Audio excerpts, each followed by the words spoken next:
An announcement by Canadian Prime Minister Justin Trudeau is bringing hope and relief to many here in the U.S. and across the border. The border, which has been closed for more than a year, could reopen soon.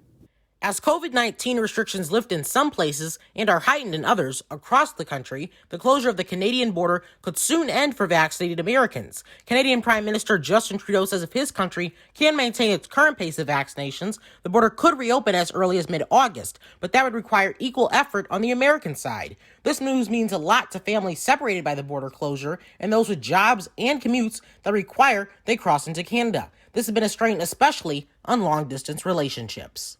Or you don't realize how alone you are after you've been with somebody. Travel to Canada has still existed in some capacity, but with restrictions lifting, daily traffic across the Ambassador Bridge in Detroit will increase, with the hope COVID cases will do the opposite, making vaccination all the more important.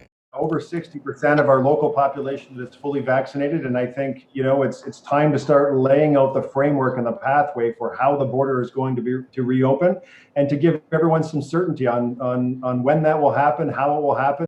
It will be a process to eventually get daily commuter traffic back up to its pre-pandemic levels, and Canadian businesses that relied on American consumers recovering their customer base. There will still be restrictions in place, but the reopening of the border is just the first step to a return to normalcy in both countries. This is still a moving target with regard to a date as to when the border could reopen, but for updates, visit my Facebook and Twitter pages. Reporting in Toledo, I'm Jaden Jefferson.